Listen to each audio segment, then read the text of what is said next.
क्या लगता है आपको प्रधानमंत्री को अब पद से इस्तीफा दे देना चाहिए? वो 75 साल पूरे करने वाले। निश्चित रूप से उनको दे देना चाहिए, क्योंकि उनके कार्यकाल में कोई भी काम मेरे हिसाब से अच्छा नहीं हुआ। जी बिल्कुल दे देना चाहिए। ये तब तक था जब तक उनको सत्ता की सीढ़ी पर जाना था, जब तक आडवाणी जी को वहां से हटाना था, तब तक वो 75 साल का नियम था। जब खुद बन गए तो खुद से रूल चेंज करेंगे। पीएम मोदी 75 साल के होने वाले हैं, क्या अब उनको प्रधानमंत्री पद से इस्तीफा दे देना चाहिए? तमाम छात्र हमारे साथ हैं, उनसे ये जानने की कोशिश करेंगे कि प्रधानमंत्री नरेंद्र मोदी 75 साल के होने वाले हैं। उन्होंने खुद ये रूल बनाया था कि आप 75 साल के हो जाएंगे तो आपको राजनीति छोड़ देनी चाहिए। आपको क्या लगता है कि अब उनको प्रधानमंत्री पद से इस्तीफा देना चाहिए? देखिए, स्वयं मोदी जी ने ही कहा था मेरे इरादे मजबूत हैं और मेरे वादे मजबूत हैं। तो अगर आपके वादे मजबूत हैं तो आपके ये भी एक वादे थे कि 75 साल पूरा होने के बाद कोई भी चुनाव नहीं लड़ेगा, कोई भी राजनीति नहीं करेगा। तो जब आप मजबूत वादे, नेक इरादे की बात करते हैं, तो अगर आप 75 साल के बाद भी प्रधानमंत्री रहते हैं तो आपके नेक इरादे पर भी शक है, आपके मजबूत वादे पे भी शक है। कहते हैं सब चंगा है, झूठा इसलिए कह रहा हूँ, इन्होंने 100 से स्मार्ट सिटीज बनाने का संकल्प लिया था। एक स्मार्ट सिटीज का नाम बता दीजिए हमको। इनको मैं तमाम अतिशयोक्तियों से इसलिए नवाज रहा हूँ क्योंकि ये इन्होंने धरातल पर उस पूरे देश की जनता को छलने का काम किया और कोई काम नहीं किया। अच्छा, आपको क्या लगता है कि प्रधानमंत्री को अब इस्तीफा देना चाहिए? 75 साल के होने वाले हैं। बिल्कुल, उनकी ही नीति थी, उनका ही नियम था, अपने ही नियम से पीछे हटने वाले ऐसे पहला प्रधानमंत्री मैं देख रहा हूँ जो अपने पूरे कार्यकाल में एक भी प्रेस कॉन्फ्रेंस ना किया हो, ऐसा प्रधानमंत्री मैं देख रहा हूँ जो $5 ट्रिलियन इकोनॉमी बनाने की बात करता हो, 2 करोड़ रोजगार देने की बात करता हो, अपने किसी भी वादे पे खरा नहीं उतर पाने वाला ऐसा पहला देश का सबसे झूठ और भ्रष्ट प्रधानमंत्री मैं देखा हूँ।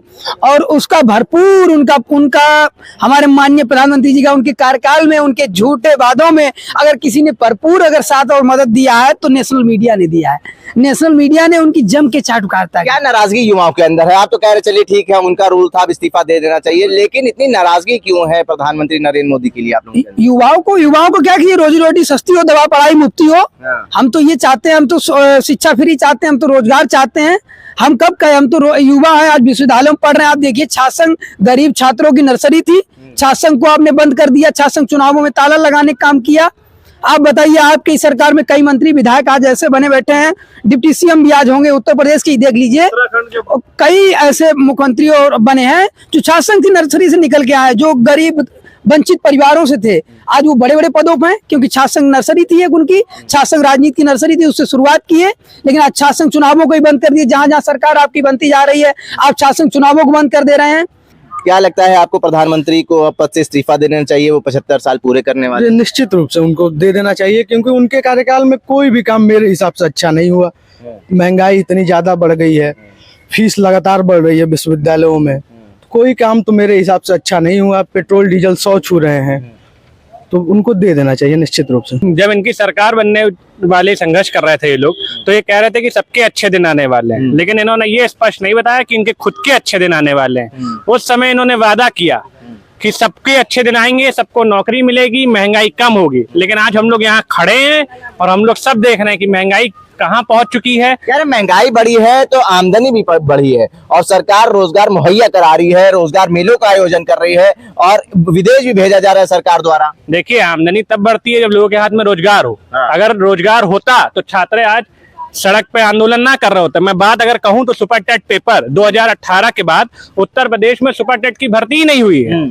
आज भी अगर 24 लाख से ज्यादा लोग आंदोलन पर बैठे हैं। आप अभी भी इको गार्डन जाएंगे तो वहां छात्र आपको मिलेंगे धरना प्रदर्शन करते हुए, लेकिन सरकार कोई सुनवाई नहीं कर रही है। फिर वो बात करेंगे कि हम नौकरियां देते हैं, हम महंगाई कम करते हैं, लेकिन ये सब बात केवल बोलने के लिए अच्छी है। सरकार के लोग तो कह रहे हैं कि आमदनी भी तो बढ़ रही है अगर महंगाई बढ़ रही है। वो ये भी कह रहे हैं कि हम रोजगार मेलों का आयोजन कर रहे हैं, युवा खुश हैं, युवा तरक्की कर रहा है, देश तरक्की कर रहा है। देखिए, ये सब झूठे उनकी बातें हैं, ये सब वो केवल दिखाने के लिए बोलते हैं। अगर जब तक रोजगार ही नहीं लोगों को मिलेगा तो कैसे एक इनकम कैसे बढ़ेगी एक आदमी की? पर कैपिटल इनकम इंडिया की कैसे बढ़ेगी जब तक आपके हाथ में रोजगार ही आप छात्रों को नहीं दे पाओगे? नौजवान, मैं स्वयं अगर यहाँ पढ़ने आता हूँ विश्वविद्यालय, मैं यूजी कोर्स कर रहा हूँ, तो मैं इसलिए ही आता हूँ कि आगे पढ़ के मुझे नौकरी मिलेगी। लेकिन वो बात तो हमेशा आप जानते हैं पकौड़ा तलने करते हैं।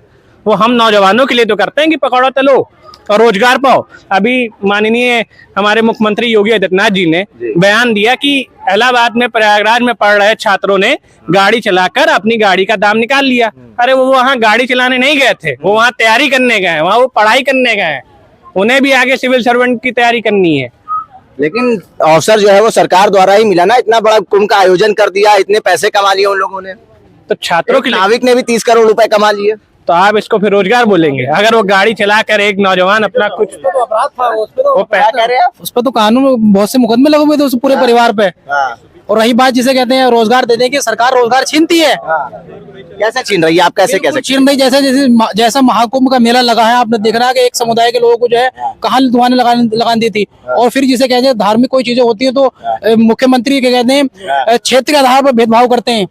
अगर कोई मान ली जाए अगर सनातन धर्म में कोई अगर त्योहार मनाया जाता है तो मुस्लिम धर्मों के यहाँ जो भी क्या कहते हैं वो होता है, जो मीट से संबंधी जो बिक्री होती है उसको बंद करवा देते हैं। ये वहाँ करवाते हैं जहाँ के मुस्लिम बहुमूल्य इलाका है, और जहाँ हिंदू बहुमूल्य इलाका है वहाँ नहीं करवाते। जहाँ मुख्यमंत्री योगी आदित्यनाथ बैठते हैं वहाँ कुछ नहीं होता। तो ये भेदभाव भी करती है सरकार। ठीक है, क्या लगता है आपको प्रधानमंत्री मोदी को 75 साल के होने वाले हैं, उनको पद से इस्तीफा दे देना चाहिए? जी बिल्कुल दे देना चाहिए, क्योंकि झूठी मक्कार सरकार को बिल्कुल देश में रहने का हक नहीं है। क्योंकि ये जो भी वादे करती हैं वो कभी पूरा नहीं करती हैं। इन्होंने कहा था कि हर साल 2 करोड़ नौकरियां बांटेंगे, आज नौजवान बेरोजगार घूम रहे, कोई रोजगार नहीं मिल रहा है। इन्होंने छात्रों के लिए जो लड़ाई होती है छात्र संघ, उसको भी छात्र संघ बहाल बंद कर दिया इन्होंने। तो छात्र कहाँ जाके अपनी समस्या बताएंगे? तो इनको इस्तीफा दे देना। ठीक है, नाराजगी क्या है भारतीय जनता पार्टी से आपकी? नाराजगी इस बात की है कि कोई विकास नहीं, बस वोट बैंक की राजनीति करनी है, कैसे हिंदू को मुस्लिम से लड़ाना है। जब बात आती है देश के विकास की, जब बात आती है देश को अन्य देशों से आगे ले जाने की, तो ये हिंदू धर्म करते हैं।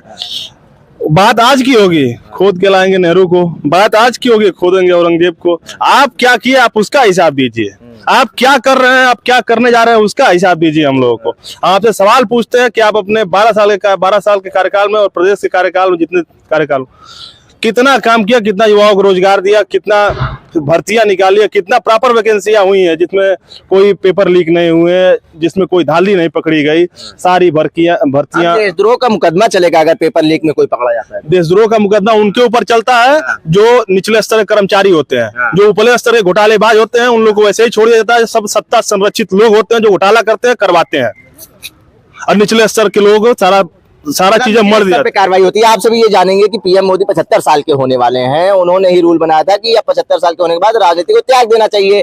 क्या अब उनको प्रधानमंत्री पद से इस्तीफा देना चाहिए? देखिए, बीजेपी बात में बात करती है लोकतंत्र की। ये तो उनके पार्टी का खुद का लोकतंत्र था। ये वही पार्टी है जो देश में लोकतंत्र के लिए सबसे बड़ा हानिकारक पार्टी बन चुकी है इस टाइम पे। तो अपने पार्टी में क्या ही लोकतंत्र फॉलो करेंगे? ये तब तक था जब तक उनको सत्ता की सीढ़ी पे जाना था, जब तक आडवाणी जी को वहां से हटाना था, तब तक वो 75 साल का नियम था। जब खुद बन गए तो खुद से रूल चेंज करेंगे। तो ये भारतीय जनता पार्टी का ये जो बात कर रहे हैं ना औरंगजेब और इनकी दुनिया की, औरंगजेब ने भी अपने पिताजी को जेल में डाल के सत्ता हासिल किया था, ठीक उसी प्रकार मोदी जी ने भी सत्ता हासिल किया वैसे ही। औरंगजेब से आप तुलना करे दे रहे हैं मोदी जी? बिल्कुल तुलना किए दे रहे हैं, यही लोग गले मुर्दे उखाड़ रहे हैं ना, तो हम बिल्कुल तुलना कर रहे हैं। ये भी तो आडवाणी जी को साइडलाइन कर दिए ना गुजरात में। यहाँ तक कि अमित शाह जी जाके उनकी सीट पर लगे गांधीनगर पे, उनको सांसद का टिकट तक नहीं दिया। इतने बड़े नेता जो बीजेपी के को फाउंडर माने जाते हैं उनको साइडलाइन कर दिया। बीजेपी की रग रग में बेईमानी है, और वही बेईमानी अब ये लोग देश के साथ कर रहे हैं, देश के युवाओं के साथ कर रहे हैं, किसानों के साथ कर रहे हैं। किसान करा है, तरक्की हो रही है, विश्व में डंका बज रहा है, कह रहे हैं कि युवाओं को रोजगार मिल रहा है, देश तरक्की कर रहा है, युवाओं को विदेश भेजा जा रहा है, रोजगार मेलों का आयोजन हो रहा है। ये बिल्कुल हो रहा है, लेकिन इनके सोशल मीडिया प्लेटफॉर्म पे और इनकी व्हाट्सएप यूनिवर्सिटी में आप देख लीजिए। हम लोग लखनऊ विश्वविद्यालय यूनिवर्सिटी में खड़े हैं, यहाँ की फीस पूछे जाके छात्रों से, फीस देने का पैसा नहीं है लोगों के पास में। पेट्रोल डीजल इतना महंगा है कि छात्र अपने पास से पैसा डलवा के यहाँ पे स्कूल में नहीं आ सकते, यूनिवर्सिटी नहीं आ सकते कि अपने पास से हम कम से कम पैसा खर्चा कर ले। आप हॉस्टलों की फीस देख लीजिए, हॉस्टलों की फीस कितनी कम हुआ करती थी। यही लखनऊ विश्वविद्यालय में 45,000 रुपए हॉस्टल की फीस है। क्या कोई आम किसान का लड़का या आम आदमी अपने बच्चों को पढ़ा लेगा? मोदी और क्या नाम है अमित शाह जी तो अपने बच्चों को पढ़ा रहे हैं, आगे बढ़ा रहे हैं। अमित शाह जी का बेटा देख लिया। और कर लेते हैं, केंद्र में भारतीय जनता पार्टी ने 12 साल लगभग पूरे करने वाली है, केंद्र में 12 साल पूरे होने वाले हैं भारतीय जनता पार्टी के, और प्रदेश की बात करें उत्तर प्रदेश में 8 साल पूरे होने वाले हैं। कैसे देखते हैं भारतीय जनता पार्टी का ये कार्यकाल, कैसा करा काम उन्होंने युवाओं के लिए? दमनकारी सरकार जिसने युवाओं को डराया, धमकाया, लाठीचार्ज किया, उनकी एक शब्द में दमनकारी और अलोकतांत्रिक सरकार है। इस दो चीजों में आप पूरा डिफाइन कर लेंगे बीजेपी की सरकार को। क्यों? क्योंकि अपना कुत्ता इनके लिए टॉमी है, दूसरे का कुत्ता कुत्ता, मतलब सॉरी ये कहने के लिए, लेकिन इनके नेता जो है कितना हो बलात्कार कर दे, कुकर्म कर दे, इनके लिए वो बहुत बढ़िया है, उसके लिए पूरे सिस्टम से लड़ जाएंगे, लोगों को मार देंगे। लेकिन आप में कुछ भी हो जाए जबरदस्ती की सीबीआई की रेड डलवाएंगे, भले ही वहां कुछ ना मिले। कैसा कैसा कार्यकाल रहा आपकी नजर में केंद्र में और प्रदेश में भारतीय जनता पार्टी का? बेरोजगारी, भ्रष्टाचार, लगातार अपराधियों के हौसले बुलंद, महिलाओं बेटियों के साथ लगातार जो हो रही रेप की घटनाएं। आपने अपराधियों की बात करी, अपराधी तो प्रदेश छोड़ के भाग रहे हैं। मोदी जी कह रहे हैं कि अगले चौराहे पे उनका यमराज इंतजार कर रहे हैं। योगी जी ये बड़ा बड़ा दावा कर रहे हैं। तो टॉप 10 लिस्ट बनाने की जरूरत कैसे पड़ गई? आखिर ये टॉप 100 और टॉप 10 लिस्ट क्यों बना रहे हैं? उसमें तो जीवित लोग ही बने हैं ना। अभी भागे नहीं है इनकी सरकार में, इलेक्ट होके वो विधानसभा में बैठे हैं, वो कानून बना रहे हैं। इनकी सरकार में सबसे बड़े बड़े गुंडे पलते हैं, माफिया पलते हैं, ये उसको नहीं रोकते हैं। ये बस दूसरों पे कीचड़ उछालने का कार्य करते हैं, बस दिखाते हैं कि नहीं हम तुमको बचा रहे हैं। सबसे पहले तो देश को इनकी सरकार से बचने की जरूरत है, इन बलात्कारियों के सरकार से, इन बेईमानों की सरकार से, इन अत्याचारियों की सरकार से। आप देख लिए ब्रिजभूषण शरण सिंह का हेलीकॉप्टर खरीद रहे हैं। यहाँ पे देश की जनता क्या कर रही है? यहाँ साइकिल खरीदने के लोगों के पास पैसे नहीं बचे, उतना तो जीएसटी ले रही है माननीय निर्मला सीतारमण जी। आप बताइए, आप युवा हैं, क्या कर रहे हैं लखनऊ विश्वविद्यालय में, क्या कर रहे हैं आप? मैं तो बीए कर रहा हूँ और फिर कौन सा साल है आपका? मेरा 3rd ईयर है, 6th सेमेस्टर। और फिर मैं ये कहना चाहूंगा कि मतलब मोदी जी प्रधानमंत्री रहे चाहे ना रहे, लेकिन वो मतलब देखिए पहले एजुकेशन का क्या लेवल है। एक जमाना था कि जो दुनिया से, चीन से खुद ही लोग हमारे यहाँ पढ़ने आते थे। वैन सांग पढ़ने आया था, पढ़ाने भी आए थे, यहाँ पढ़ा भी, स्टूडेंट भी था, मतलब पढ़ाया भी। और फिर यहाँ अब क्या जमाना है, अब क्या दिन आ गया है कि मतलब यहीं के लड़के ये नहीं पढ़ना चाह रहे। मतलब मैं पूछना चाहता हूँ ऐसा क्यों है? और फिर मतलब क्राइम, इतना ज्यादा क्राइम क्यों होता है कि मतलब जो अगर आपको 10 में से उनको नंबर रेटिंग करनी हो, 10 में से कितने नंबर आप भारतीय जनता पार्टी की सरकार को देंगे, केंद्र की और राज्य की? मैं तो कुछ नहीं दूंगा, क्योंकि वो एजुकेशन लेवल ही यहाँ तक पहुँच गया है कि मतलब वो अब मैं। और देखिए आप बताइए अगर आपको रेटिंग करनी हो 10 में से भारतीय जनता पार्टी केंद्र सरकार को कितनी रेटिंग? मैं तो कोई नंबर ही ना रखूं उनके लिए। मैं तो कोई नंबर ही ना रखूं। आप देखिए क्या ऐसे केंद्र की सरकार में, राज्य की सरकार में क्या ऐसा मुख्यमंत्री या प्रधानमंत्री आपने देखा है कि विदेश से हथकड़ियों से लाए गए हों? हथकड़ियों से लाए गए, ये कितनी शर्मनाक की बात है।